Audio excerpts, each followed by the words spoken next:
નમસ્કાર, આપનું સ્વાગત છે ગુજરાતનો અવાજ ચેનલ ઉપર અને હું છું આપની સાથે પત્રકાર કાજલ સુવા। દિલ્હીનું એ પ્રોટેસ્ટ આપણે સૌએ જોયું છે। સીજેપી જે રીતે આંદોલન કરી રહી છે અને હજુ એની માંગ સાથે એ અડગ ઊભી છે। રાજકોટમાંથી પણ હવે એ દ્રશ્યો જોવા મળી રહ્યા છે। ગુજરાતના ખૂણે ખૂણે, ભારતના ખૂણે ખૂણેથી જોવા મળી રહ્યા છે। ત્યારે આપ સૌએ એક વાયરલ વિડીયો જોયો હતો। એક બાળક એવું કહી રહ્યો હતો કે અમે ઘરેથી લડીને આવી રહ્યા છીએ આંદોલનમાં। તો મીડિયાએ એમ પૂછ્યું કે શા માટે? તો કે મારા પિતાજી છે ને એ બીજેપીમાં છે, સત્તાકીય પાર્ટી સાથે જોડાયેલા છે, એટલે મને ઘરેથી છૂટ નથી, તો હું ઘરેથી ઝઘડો કરીને આવ્યો છું। એવું જ એક ઉદાહરણ રાજકોટમાં જોવા મળ્યું છે।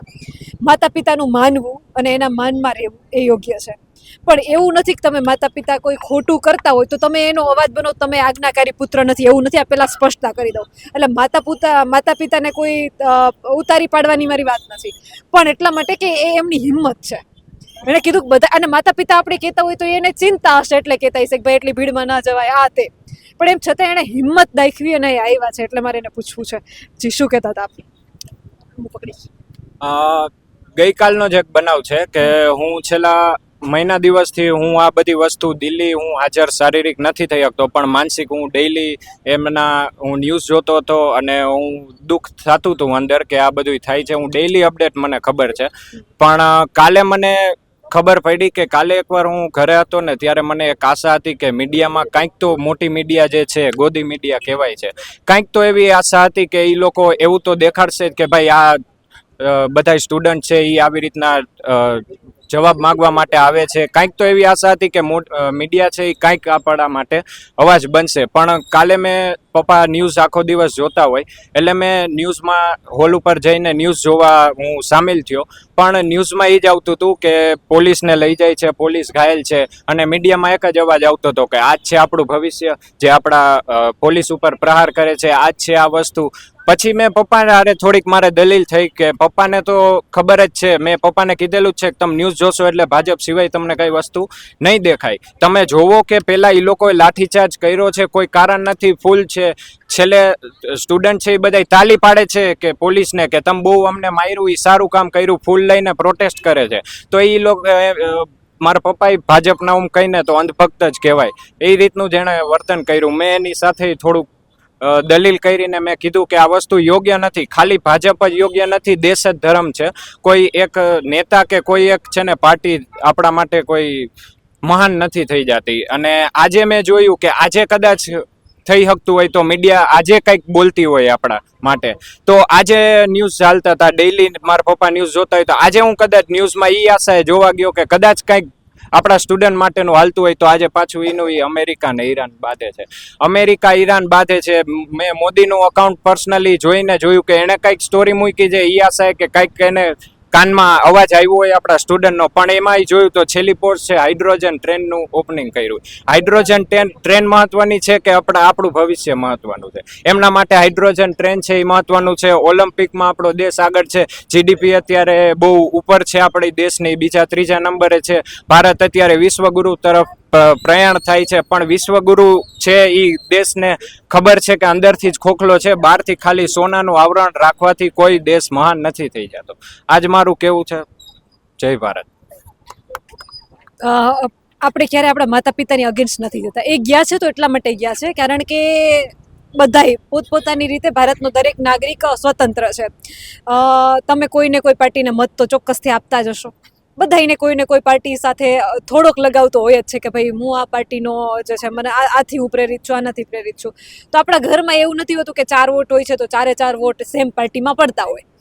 તો એ રીતે એણે પોતાનો અભિપ્રાય મૂક્યો છે, અને આ ભાઈ પાસેથી ગુજરાતના દરેક યુવાનોએ શીખવું જોઈએ કે મોટા ભાગના વડીલો બધાને ખબર છે કે ઘરેથી જે ગામડાઓમાંથી જે વિદ્યાર્થીઓ સિટીમાં, રાજકોટ છે, અમદાવાદ છે, ગાંધીનગર છે, જ્યાં ગવર્મેન્ટ એક્ઝામની પ્રિપરેશન કરવા માટે જાય છે, એ બધાના મોટા ભાગના માતા પિતા ખેતી કરે છે, અને ખેતીમાંથી ખર્ચો કાઢવો એટલો અઘરો છે ને એમાં દર મહિને 10,000 15,000 રૂપિયા તમને વાપરવાય મોકલે છે, કેમ કે આપણે બધા બેરોજગાર જ છીએ। કોકરોચ નામ આપણે એટલા માટે જ તો આપ્યું છે, તમારી પાસે બેરોજગારી છે, તમે કંઈ કામ ધંધો નથી કરતા તો તમે કોકરોચ છો, આ જ કહેવામાં આવ્યું હતું ને આપણે। વાસ્તવિક સ્થિતિ એ જ છે, અમે સ્વીકારી લીધું છે કે અમે કોકરોચ છીએ, યુવાનોએ સ્વીકારી લીધું છે। અને આ બધાયમાંથી ક્યાં સુધી આપણે આમ દબાઈ મરીને જીવશું? ક્યારે બોલશું? ક્યારે અવાજ ઉઠાવશું? આજે સમય આવ્યો છે. ભૂંગીઓ ઢોલ વાગે ને પછી ભાગી ન જવાનું હોય, ત્યાં હાજર થવાનું હોય. અને કદાચ આપણે શાંતિપૂર્વક આપણી માંગ, આપણે હક આપણે માગી રહ્યા છીએ, કદાચ ડિટેન કરે. આમાંથી આ ભાઈને હમણાં જ ડિટેન કર્યા હતા. એમને લઈ ગયા, કલાક રાખીને છોડી દીધા. થોડા દિવસ પહેલા મારી પાસે એક ભાઈ સંજયભાઈ કરીને અહીંયા ઊભા હતા. સંજયભાઈ પરમ દિવસે અહીંયા બેઠા હતા. એમને લઈ ગયા, 8:30 વાગ્યા સુધી બેસાડ્યા, પાછા છોડી દીધા. એ એમનું કામ કરે છે, આપણે આપણું કામ કરવાનું છે, પણ લડવાનું છે સાચી રીતે. આપણે ખોટા ન હોવા જોઈએ. આપણો મુદ્દો સાચો છે. આપણે જે માંગી રહ્યા છીએ આપણો હક છે. અને આ ગાંધીનું ગુજરાત છે, સરદાર પટેલનું ગુજરાત છે કે જ્યાંથી એવા મહાન ક્રાંતિકારીઓ આ ગુજરાતે આપ્યા હતા. આ ગુજરાત ધારે તો ફરીથી ભારતની એ સત્તાને પલટી શકે એમ છે. શાંત છે ત્યાં સુધી સારું છે. એની શાંતિને છંછેડવામાં ન આવે. બનવામાં વાર નહીં લાગે. જી, ભગતસિંહ બનવામાં વાર નહીં લાગે.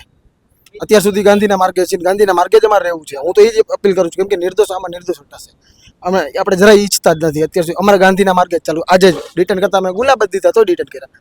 હજી ગુલાબ જ દેશું. હજી અમે જ્યાં સુધી સહન શક્તિ છે ત્યાં સુધી કરશું. ભગતસિંહ બનવામાં વાર નહીં લાગે. વિડીયો સહન નથી થતા, જ્યાં જોયું છે ને માર ખાતા ભાઈઓના અને બહેનોના, જેથી મારાથી કાલ રવાઈ ગયું કે આ બધાને માર ખાતા જોઈને કે ભાઈ કેમ આ મારી શકે આ લોકો આવી રીતના, એમ કે સ્ટુડન્ટને, નાના છોકરાને. હમણાં એક વિડીયો જોયું, 10 વર્ષના છોકરાને એવી ઝાપટ મારી. વિડીયોમાં જોયું મેં, જોવાનું ને કેમ આને અને કેમ હિંમત હાલે. એ લોકો એક ટાઈમે સ્ટુડન્ટ હશે ને. જી, મને યાદ ખ્યાલ છે કે આ સિવિલ સર્વિસ હાટુ આંદોલન થયા છે લોકો, એની ભરતીમાંથી આંદોલન થયા છે. એ જ લોકો છે ને, એ જ લોકો આવ્યા છે તેમાં, એ જ લોકો એમાં જોઈન થયા છે ને. તો કેમ એનો જીવ હાલે આવી રીતના ઉદાન મારતા? ભાઈ એ ફૂલ આપીને તમને પગે લાગે છે લોકો, પગે લાગે એની આવે, પગે લાગે એને મારે. આમ સહન નથી થતી હવે. મને એમાંથી કે હું દિલ્હી ન જો શીખો પણ અહીંયા તો આવીશ, ભલે લઈ જાય પણ આવીશ. તમારી આંખમાં આંસુ આવી ગયા, એનું કારણ શું? આમાં આટલા વિડીયો જોયો, કાલના વિડીયો જોયો, મને કાલથી રાતે નીંદર નથી. કાલ હું ટેરેસ ઉપર જઈને મને બહુ ગિલ્ટ ફીલ થયું મારા ઉપર કે હું કેમ ત્યાં નથી. ભલે મને એક ધોકો હું ખાત, પણ હું કેમ ત્યાં નથી. મારે જવું જોઈતું હતું ત્યાં, પણ હું નહોતો અહીંયા ત્યાં. પણ હું અહીંયા હું આવીશ. મને ના ઘરેથી ના પાડી કે તારે શું જવાની જરૂર છે. મેં કીધું મમ્મી, બધાય મા બાપ એવું કહે છે કે તમારે નથી જરૂર આવવાની, તો કોણ આવશે? કોણ? બધા એમ કહે છે કે બધાય છે ને બીજા. મારા મમ્મીએ મને કીધું બીજા છે જાવર, તું શું કામ જાસ?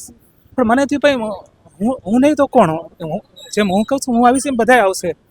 પણ હું એમાંથી એક તો હું હોવો જોઈએ ને, કે મારો 3 વર્ષનો છોકરો છે. કાલ હવે એની સાથે કાંઈ થયું તો હું એને હું જવાબ દઈશ કે ભાઈ હું નહોતો, જ્યારે આવ્યા હતા ત્યારે હું ના મળતી જેમ ઘરે બેઠો હતો ને હોય, મારે શું હતું જવાની જરૂર. પણ મને થયું કે ભાઈ જ્યાં લગી મેં પણ મારા પણ લીધા કે ભાઈ જ્યાં લગી આ સિસ્ટમ નહીં સુધરે, મારા છોકરાનું એજ્યુકેશન હું હોમ સ્ટડી કરાવીશ. મારા છોકરાનું હું એક સ્કૂલમાં નહીં નાખું.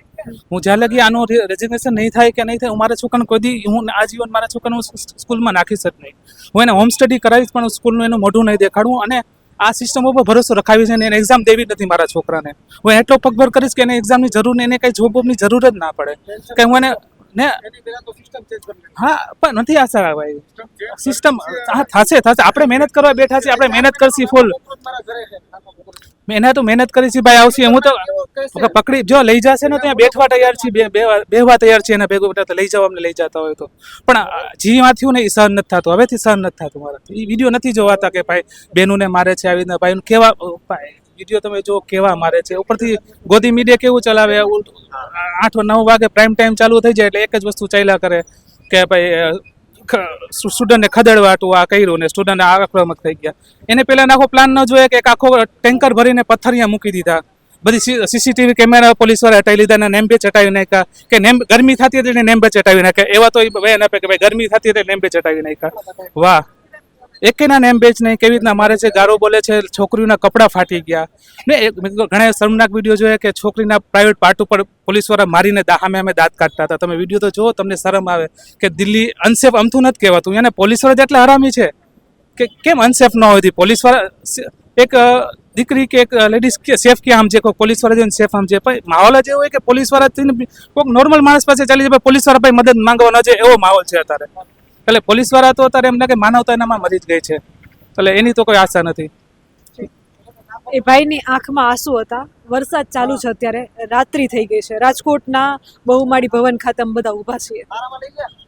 માહોલ ઓછો થવા નામ નથી લેતું અને અહીંયા એક તો પોલીસ એટલામને ડિટેન કરે એમ છતાંય જનતામાં ડર નહીં, અવાજ ઉઠાવવાનો અંદરથી આક્રોશ છે. આના વિશે તમારું શું કહેવું છે? તમારા મંતવ્ય કમેન્ટ કરીને જરૂરથી જણાવજો. કેમેરામેન રાજ પરમાર સાથે હું પત્રકાર કાજલ સુવા. આપ જોઈ રહ્યા હતા ગુજરાતનો અવાજ, રાજકોટથી.